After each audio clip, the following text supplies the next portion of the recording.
कृष्णा। आज हम पुरुषोत्तम मास के 9वें अध्याय का श्रवण करेंगे।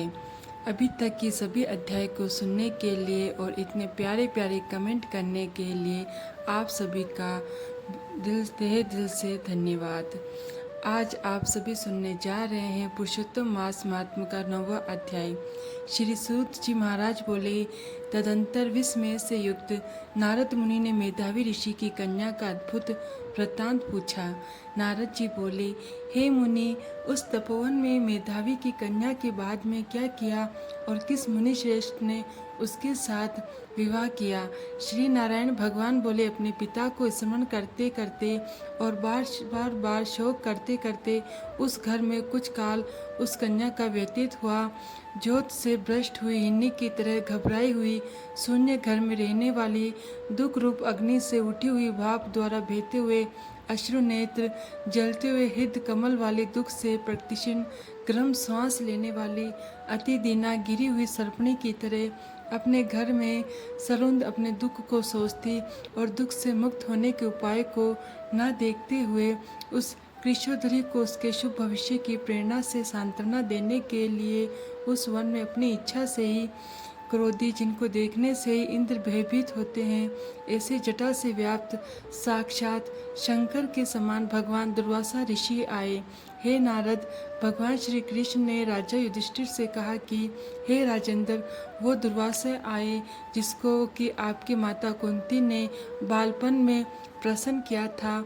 तब उन्हें सुपूजित महर्षि ने देवताओं को आकर्षण करने वाली विद्या उन्हें दी। और हे भूपाल, जिन्होंने सब देवताओं से नमस्कार किए जाने वाले मुझको भी रुक्मिणी के साथ रथ में बैलों की जगह जोता, दुर्वासा को बैठाकर रथ खींचते हुए जब हम दोनों मार्ग पर चलने लगे, तब चलते चलते मार्ग में अति तीव्र प्यास से सूख गए थे। तालु और ओष्ठ जिस रुक्मिणी के ऐसी जल चाहने वाली रुक्मिणी ने जब मुझे सूचित किया, तब कंधे पर रथ की जोत को रखे हुए चलते चलते ही पांव के अग्रभाव से पृथ्वी को दबाकर रुक्मिणी के प्रेम के वशीभूत मैंने भोगवती नाम की नदी को उत्पन्न किया। तब वही भोगवती ऊपर से बहने लगी।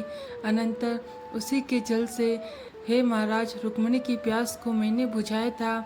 इस प्रकार रुक्मिणी की प्यास को बुझता देख उसी क्षण अग्नि की तरह दुर्वासा ऋषि क्रोध से जलने लगे और प्रलय की अग्नि के समान उठ के दुर्वासा ऋषि ने श्राप दिया। वो बोले, बड़ा आश्चर्य है श्री कृष्ण, रुक्मिणी तुमको सदा अत्यंत प्रिय है। स्त्री के प्रेम से युक्त तुमने मेरी अवज्ञा कर अपना मैथुन दिखलाते हुए इस प्रकार से उसे पानी पिलाया, तुम दोनों का वियोग होगा। अब इस प्रकार उन्होंने श्राप दिया था।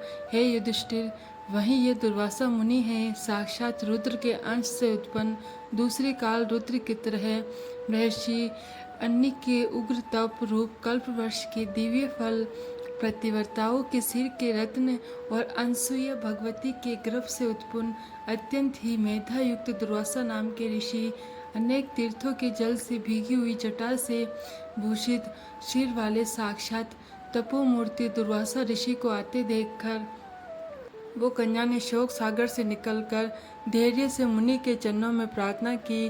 प्रार्थना करने के बाद वाल्मीकि ऋषि को जानकी अपने आश्रम में लाई थी, वैसे ही ये भी दुर्वासा को अपने घर में लाकर अध्यय और विविध प्रकार के जंगली फलों और पुष्पों से स्वागत के लिए आज्ञा लेकर आदर पूर्वक पूजन कर तदंतर हे राजन, ये बाला बोली, हे महाभाग, हे अन्य कुल के सूर्य, आपको प्रणाम। हे साधु, मेरी अभाग्य के घर में आज आपको शुभ आगमन कैसे हुआ? हे मुनि, आपके आगमन से आज मेरा भाग्य उदय हुआ।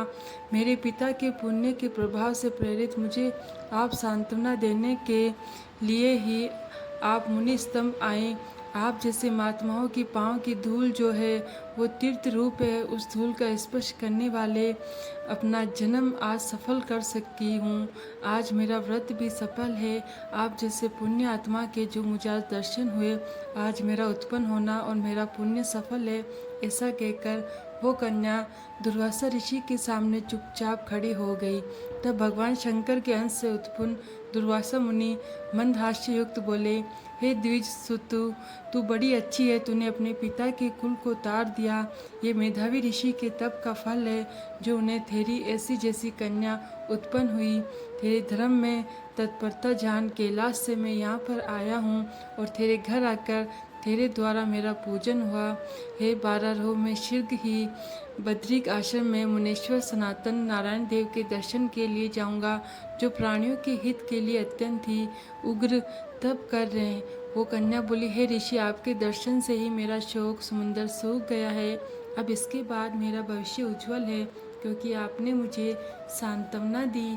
हे मुनि, मेरी उस प्रादुर्भूत बड़ी भारी ज्वाला युक्त दुख रूप अग्नि को क्या आप नहीं जानते? हे दया सिंधु, हे शंकर, उस दुखाग्नि को शांत कीजिए और मेरे विचार से हर्ष का कारण मुझे कुछ भी दिखाई नहीं देता। ना मुझे माता, ना पिता, ना भाई, जो धैर्य प्रदान करता। दुख समुद्र से पीड़ित मैं कैसे जीवित रह सकती हूँ? जिस दिशा में मैं देखती हूँ वो दिशा मुझे शून्य ही प्रतीत होती। इसलिए तपोनिधि, मेरे दुख का निस्तार आप शीघ्र करें। मेरे साथ विवाह करने के लिए कोई भी नहीं तैयार होता। इस समय मेरा विवाह ना हुआ तो मैं फिर वृषली क्षत्रा हो जाऊंगी। ये मुझे बड़ा भय है। इसी भय से ना मुझे निंद्रा आती, ना भोजन में मेरी रुचि होती। हे ब्राह्मण, अब मैं शीघ्र ही मरने वाली हूँ, ये मेरा इस समय निश्चय है। ऐसा कहकर आंसू बहाती हुई कन्या दुर्वासा ऋषि के सामने चुप हो गई।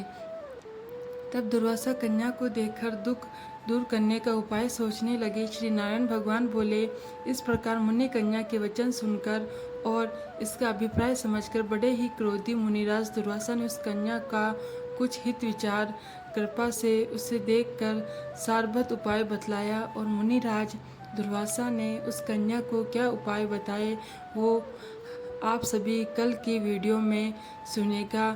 जो इति श्री बेहद नारद पुरुषोत्तम मास महात्म्य नवम अध्याय संपूर्णम। अब आप सभी सुनिए पुरुषोत्तम भगवान की सुंदर और पौराणिक कथा। बोलिए श्री पुरुषोत्तम भगवान की जय। आज की ये कथा अत्यंत ही अद्भुत, अत्यंत भावपूर्ण और भगवान पुरुषोत्तम की अनंत कृपा को प्रकट करने वाली कथा है। ये कथा केवल एक पापनी स्त्री की नहीं, बल्कि ये कथा उस एक क्षण की है जब मनुष्य का अंत समय उसके संपूर्ण जीवन को निर्णय कर देता। ये कथा पद्म पुराण, नारदी पुराण और विष्णु भक्ति परंपरा में बड़े श्रद्धा भाव से सुनाई जाती। एक समय नैमिषारण्य में महान ऋषियों की सभा लगी हुई थी। वहाँ श्री सूत जी महाराज भगवान की महिमा का वर्णन कर रहे थे। सभी ऋषि बड़े ध्यान से कथा सुन रहे थे। उसी समय शनकादिक ऋषियों ने हाथ जोड़कर पूछा, हे सूत जी, कलयुग का मनुष्य अत्यंत पापों में डूब चुका है। उसका मन विषयों में फंसा रहता, वो क्रोध, लोभ, मोह और अधर्मी में जीवन बिताता। ऐसे पापी मनुष्य का उद्धार कैसे होगा? श्री सूत जी महाराज बोले, हे ऋषियों, भगवान पुरुषोत्तम की कृपा अनंत है। यदि मनुष्य जीवन भर पाप करता रहे किंतु अंत समय में सच्चे हृदय से भगवान का नाम ले तो उसका कल्याण भी हो सकता। आपको एक प्राचीन कथा सुनाता हूँ, जिसे सुनकर आपके हृदय में भगवान की करुणा के प्रति श्रद्धा और बढ़ जाएगी। इतना कहकर श्री सूत जी महाराज ने कथा आरंभ की। प्राचीन समय में अवंती नगर में एक स्त्री रहती जिसका नाम मालिनी था। उसका जीवन अत्यंत ही दुखद और पापपूर्ण था। उसके जन्म तो एक धर्मपरायण ब्राह्मण परिवार में हुआ था, किंतु संगति खराब होने के कारण उसका मन धीरे धीरे अधर्म में डूबता चला गया। उसके पिता प्रतिदिन गीता पाठ करते, माता तुलसी की सेवा करती, घर में भगवान नारायण की पूजा होती। अधिक मास आने पर पूरा परिवार स्नान दान करता, ब्राह्मणों को अन्न देता, गौ सेवा करता, किंतु मालिनी का मन इन सब में नहीं लगता। वे सोचती सब पूजा पाठ व्यर्थ है, धन और सुखी जीवन का सबसे बड़ा सत्य है। धीरे धीरे उसका मन अभिमान और विषयों में डूबता चला गया।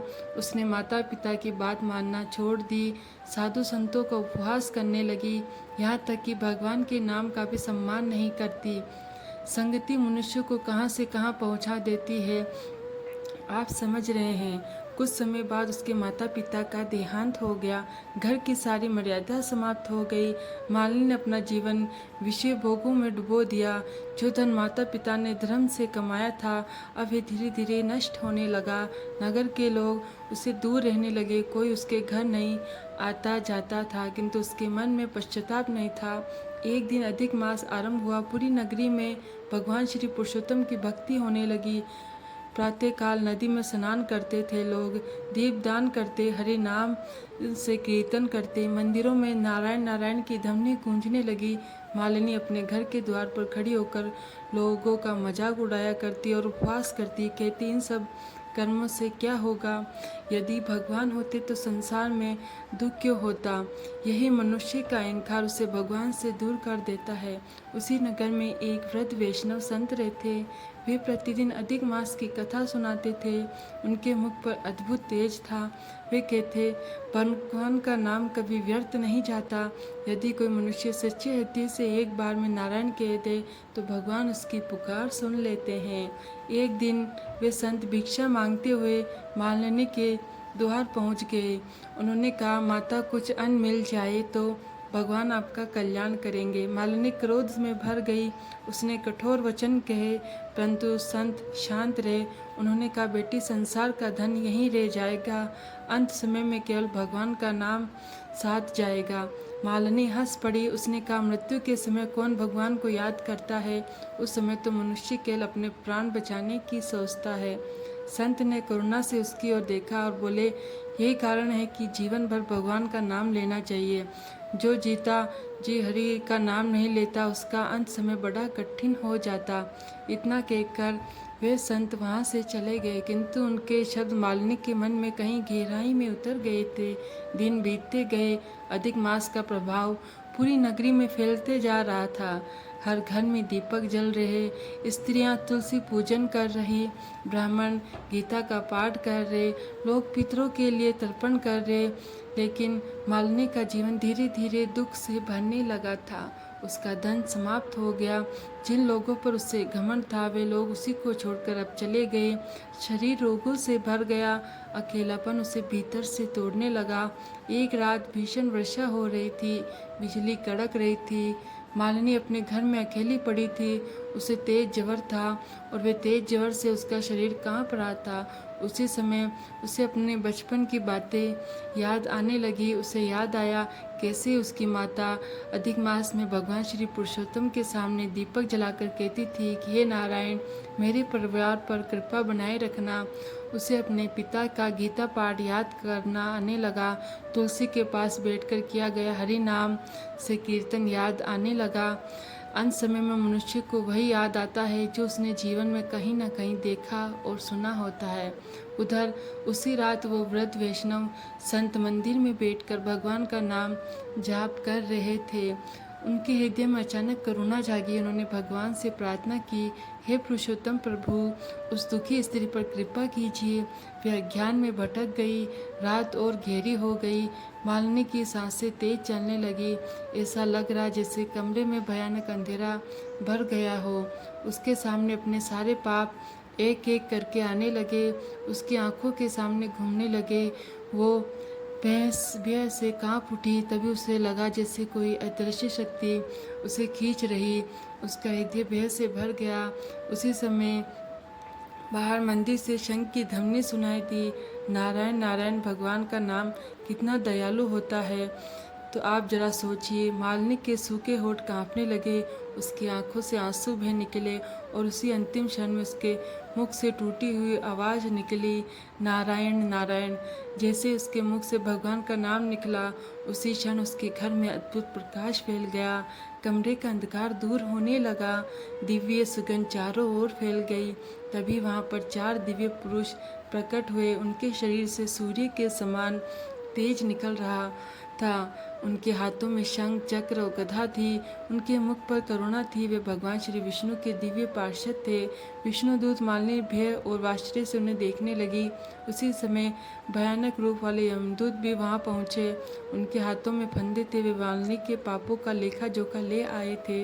यमदूत क्रोध से बोले, ये स्त्री जीवन भर पाप करती रही, इसे हमारे साथ चलना होगा। तब श्री विष्णु दूतों ने शांत स्वर में कहा, इसने अंत समय में भगवान नारायण का नाम लिया है। श्री पुरुषोत्तम मास में लिया गया हरि नाम करोड़ों पापों को भस्म कर देता।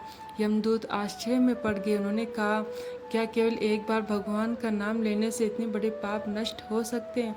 तब श्री विष्णु दूत बोले, तुम भगवान के नाम की महिमा नहीं जानते हो।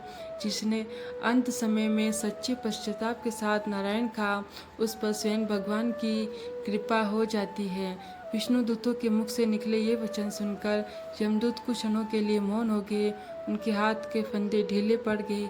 कमरे में दिव्य प्रकाश और अधिक फैलने लगा। मालिनी का कांपता हुआ शरीर अब शांत होने लगा था। उसकी आंखों से निरंतर आंसू बह रहे थे।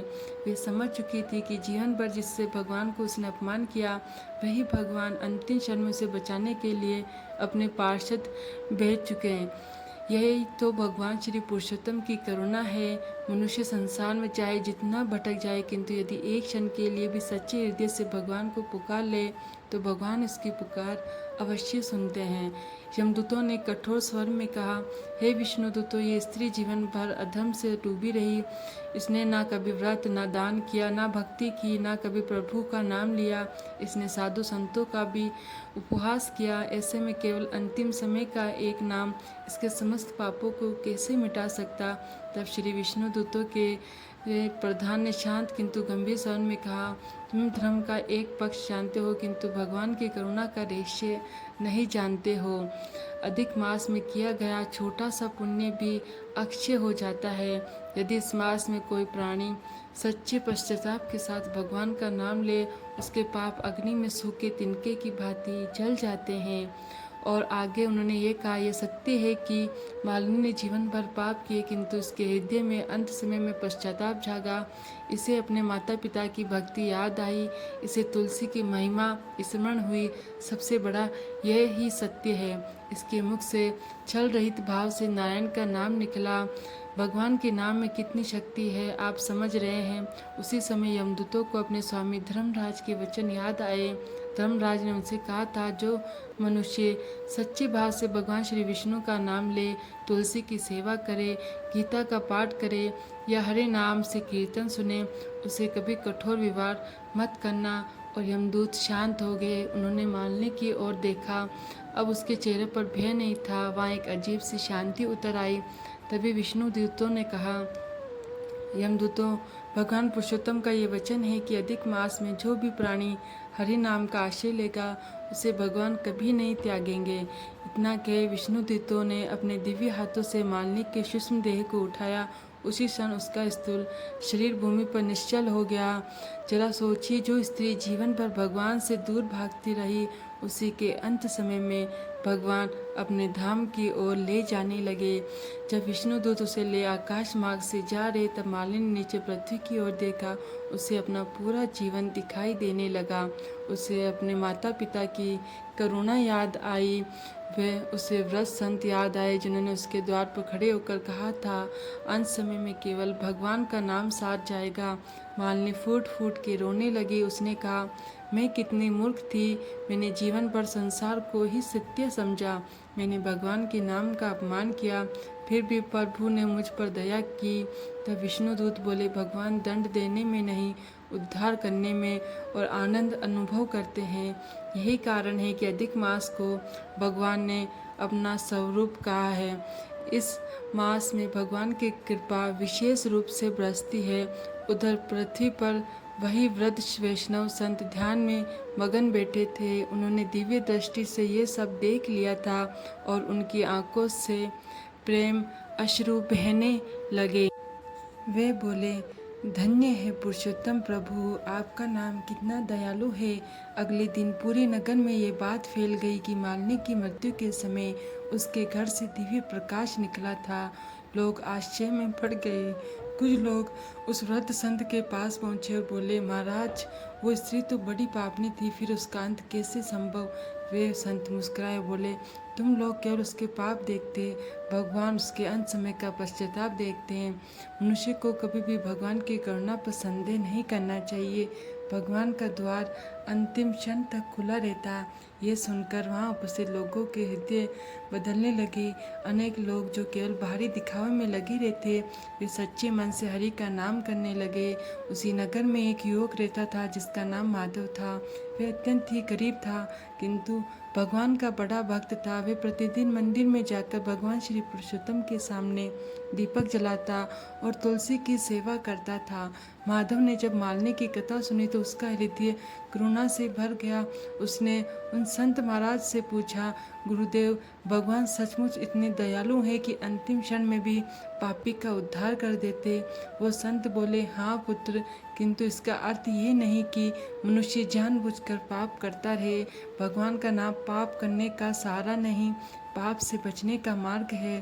जो व्यक्ति ये सोच के पाप करे कि अंत समय में भगवान का नाम ले लूँगा, वे सबसे बड़ा मूर्ख है, क्योंकि किसी को नहीं पता अंतिम क्षण कब आएगा और उस समय भगवान के स्मरण हो पाएगा या नहीं।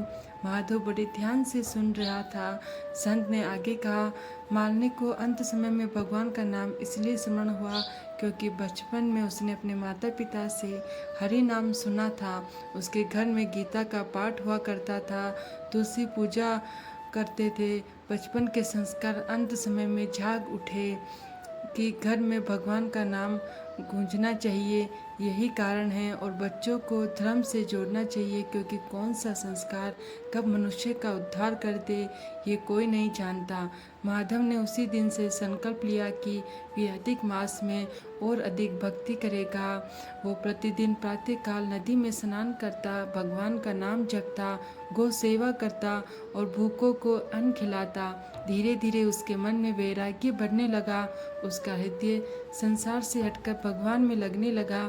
एक दिन वह संत के पास बैठा था। उसने पूछा, गुरुदेव, यदि भगवान केवल नाम से प्रसन्न हो जाते तो फिर व्रत, दान, स्नान और दीपदान का क्या महत्व? वो संत मुस्कुराए और बोले, पुत्र, भगवान का नाम सबसे महान है, किंतु व्रत, दान, स्नान और सेवा मन को शुद्ध करते हैं। जब मन शुद्ध होता है तभी हरि नाम हृदय में उतरता है। अधिक मास इसलिए महान है क्योंकि इस मास में किया गया प्रत्येक शुभ कार्य मनुष्य को भगवान के निकट ले जाता। तब संत ने माधव को एक और प्राचीन कथा सुनानी आरंभ की। बहुत समय पहले एक शिकारी था जो जीवन भर हिंसा करता रहा।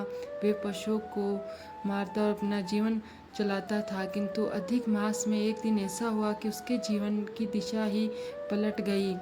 व्रत संत के मुख से यह सुनकर माधव की आंखों में जिज्ञासा भर आई। मंदिर में दीपक की लो शांत भाव से जल रही, तुलसी के पत्तों से मंद मंद सुगंध आ रही थी। बाहर अधिक मास की रात्रि में हरि नाम का कीर्तन की ध्वनि गूंज रही थी।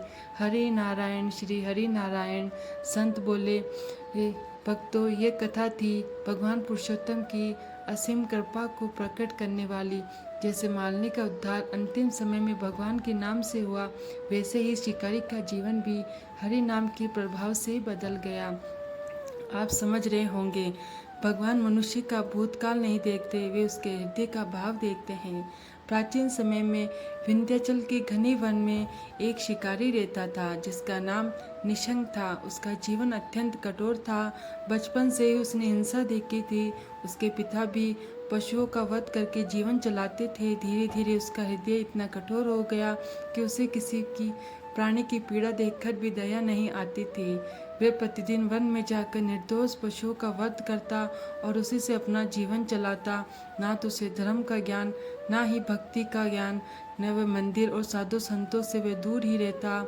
और जब मनुष्य केवल पेट और विषयों के लिए जीने लगता, तब उसका विवेक धीरे धीरे नष्ट होने लगता है।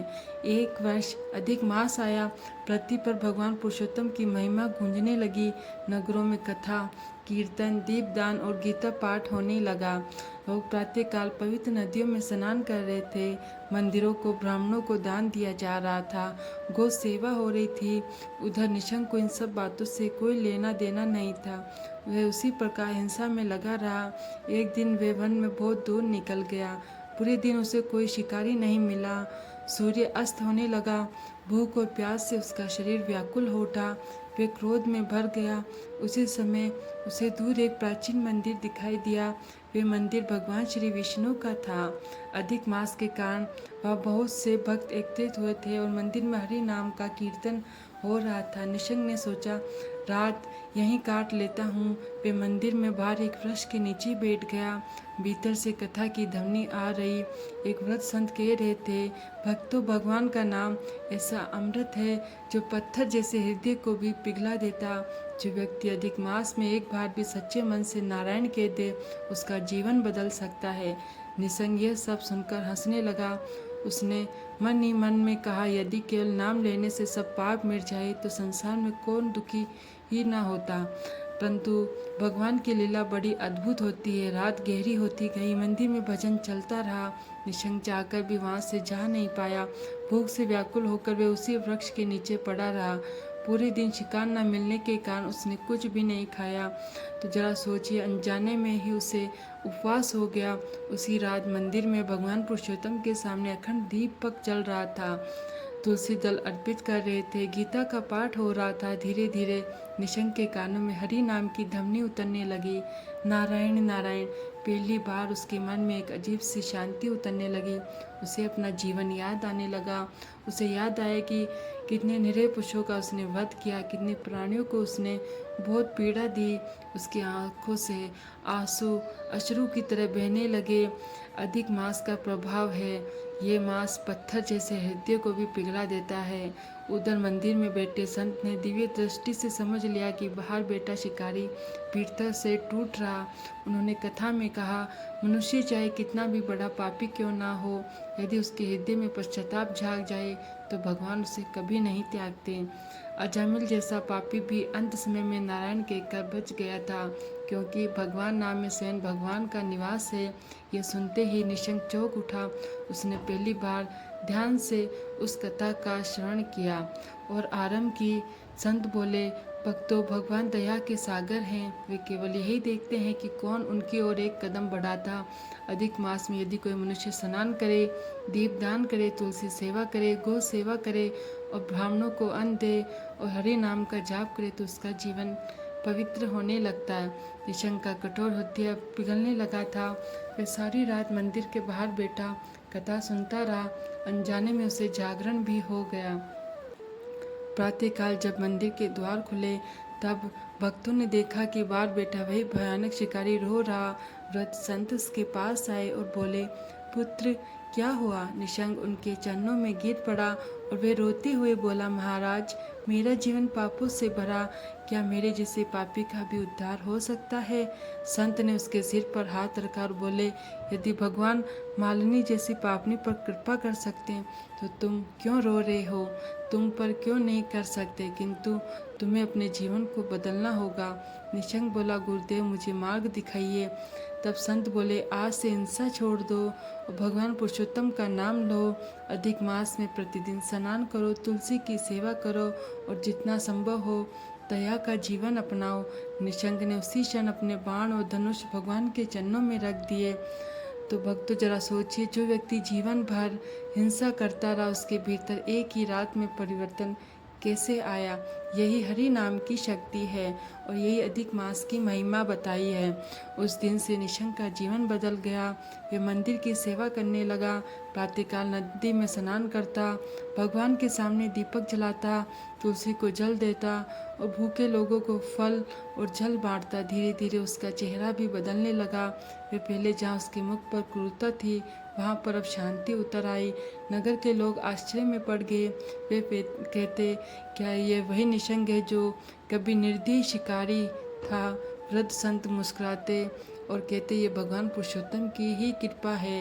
एक दिन निशंक ने संत से पूछा, गुरुदेव, क्या भगवान सचमुच मेरे पाप क्षमा कर देंगे? संत बोले, पुत्र, जब सूर्य उदय होता है तो वर्षों पुराना अंधकार भी तुरंत मिट जाता है। उसी प्रकार जब हृदय में सच्ची भक्ति जागती है तो पुराने पाप चलने लगते हैं। किंतु ध्यान रखना, केवल भय से नहीं, प्रेम से भगवान का नाम लो। निशंक ने हाथ जोड़कर कहा, अब मुझे संसार का कोई सुख नहीं चाहिए, मुझे केवल भगवान के चरणों में स्थान चाहिए। संत बोले, यही तो वास्तविक परिवर्तन है भक्तों। यही कारण है कि शास्त्रों में अधिक मास को मोक्ष देने वाला मास कहा गया। ये मास केवल व्रत करने का नहीं बल्कि जीवन बदलने का अवसर है। और मालने को अंत समय में भगवान का नाम मिला। निशंक को जीवन भर रहते भक्ति का मार्ग मिल गया। एक को मृत्यु के क्षण में कृपा मिली, दूसरे को जीवन में ही भगवान का आश्रय मिल गया। तो आप समझ रहे होंगे कि भगवान की कृपा की मार्ग अलग अलग हो सकते हैं, किंतु भगवान का हृदय सदैव दयालु ही रहता है। और भगवान पुरुषोत्तम की कथा सुनाते सुनाते वृद्ध संत की आंखों से प्रेम के अश्रुओं की धारा भर उठी। मंदिर में बैठे सभी भक्त गहरे भाव में डूब चुके थे। दीपक की लौ स्थिर थी, वातावरण में तुलसी और धूप की सुगंध फैली हुई थी। बाहर आकाश में पूर्णिमा का चंद्रमा चमक रहा था, मानो स्वयं देवता भी इस कथा को सुन रहे हो। निशंक अपूर्ण रूप से बदल चुका था। उसका मन हिंसा से हटके भगवान की भक्ति में लग गया। वह प्रतिदिन प्रातःकाल उठकर नदी में स्नान करता, भगवान पुरुषोत्तम को जल अर्पित करता, तुलसी दल चढ़ाता और मंदिर की सफाई करता। यह अधिक मास की सबसे बड़ी महिमा है। ये मास केवल कर्म कांड नहीं सिखाता बल्कि मनुष्य के भीतर सोई हुई आत्मा को जगाता। धीरे धीरे निशंक की कथा दूर दूर तक फैलने लगी। जो लोग पहले उससे बेखाते थे अब उसका सम्मान करने लगे। वे किसी से कठोर वचन नहीं बोलता था। यदि कोई भूखा मिलता तो उसे भोजन कराता था, यदि कोई प्यासा मिलता तो उसे जल पिलाता था। एक दिन वही वृद्ध संत उसे अपने पास बैठाकर बोले, पुत्र, अब तुम्हारे हृदय में भगवान का प्रकाश उतर चुका, किंतु याद रखना मनुष्य को कभी अहंकार नहीं करना चाहिए, क्योंकि भक्ति वहीं टिकती जहाँ विनम्रता होती है। निशंक ने हाथ जोड़कर कहा, गुरुदेव, मैं तो सोचता हूँ कि यदि उस रात मुझे मंदिर का आश्रय ना मिला होता, यदि मैंने हरि नाम ना सुना होता, तो मेरा जीवन व्यर्थ ही चला जाता। तब संत बोले, यही कारण है कि शास्त्रों में सत्संग को इतना महान कहा गया। एक क्षण का सच्चा सत्संग भी जीवन बदल सकता। मालिनी ने बचपन में ही श्री हरि का नाम सुना था, इसलिए अंत समय में उसके मुख से नारायण निकला और तुम्हें अधिक मास की कथा सुनने का अवसर मिला, इसलिए तुम्हारा हृदय बदल गया। अर्थात भगवान मनुष्य को कभी न कभी अवसर अवश्य देते हैं, किंतु जो उस अवसर को पहचान लेता वह ही धन्य हो जाता। तो आप जरा सोचिए, संसार में कितने लोग ऐसे हैं जो दिन रात केवल धन और विषयों के पीछे भागते रहते, किंतु अंत समय में इनमें से कोई भी साथ नहीं जाता। तो केवल भगवान का नाम और भगवान की भक्ति और धर्म से किया गया पुण्य, इसलिए हमारे ऋषि मुनियों ने अधिक मास को आत्मशुद्धि का मास कहा है। इस मास में किया गया स्नान मन को पवित्र करता है, दान अहंकार को मिटाता है, तुलसी सेवा घर में पवित्रता लाती है, दीपदान अज्ञान से अंधकार को दूर करता और गीता का पाठ मनुष्य को सत्य का ज्ञान देता। हरि नाम से कीर्तन मनुष्य को भगवान के चरणों तक पहुंचा देता। उधर निशंक का जीवन अब पूरी तरह भगवान को समर्पित हो चुका। वर्षों बीत गए, वे वृद्ध हो गया, किंतु उसके मुख पर अद्भुत तेज था। एक दिन अधिक मास का अंतिम दिन था। मंदिर में विशाल हरि नाम से कीर्तन हो रहा था। भक्त श्री कृष्ण गोविंद हरे मुरारी का गान कर रहे थे। निशंक भी वहीं बैठा भगवान का ध्यान कर रहा था। अचानक उसकी आंखों से आंसू बहने लगे। उसने भगवान की मूर्ति की ओर देखा और बोला, हे पुरुषोत्तम प्रभु, आपने एक पापी शिकारी पर इतनी कृपा की, अब मुझे अपने चरणों में स्थान दे दीजिए। इतना कहकर वे शांत भाव से भगवान का नाम जपने लगे। नारायण नारायण। भक्तों, वही नाम जिसने मालिनी का उद्धार किया था, वही नाम अब निशंक के हृदय में अमृत बनकर बह रहा था। उसी क्षण मंदिर में अद्भुत प्रकाश फैल गया। वहीं दिव्य विष्णु दूत वहाँ प्रकट हुए। उनके हाथों में शंख चक्र और गदा शोभित ही हो रहे थे। उनके मुख पर करुणा थी। मंदिर में बैठे भक्त आश्चर्य से उस दिव्य दृश्य को देखने लगे। वृद्ध संत की आंखों से आंसू बहने लगे। वे समझ गए कि भगवान अपने भक्त को ले जाने के लिए स्वयं अपने पार्षद भेज चुके हैं। विष्णु दूतों ने प्रेम से निशंक की सूक्ष्म देह को उठाया और निशंक के चेहरे पर अद्भुत शांति थी। उसके होठों पर अंतिम शब्द थे, श्री हरि नारायण। तो भक्तों, यही भगवान के नाम की महिमा महिमा है। जिसने जीवन भर पाप किए वे भी भगवान की शरण में जाकर पवित्र हो गया। जिसने अंतिम समय में सच्चे भाव से भगवान को पुकारा, भगवान ने उसे कभी भी नहीं छोड़ा। संत महात्मा बार बार कहते हैं, हरि नाम से बड़ा कोई सहारा नहीं।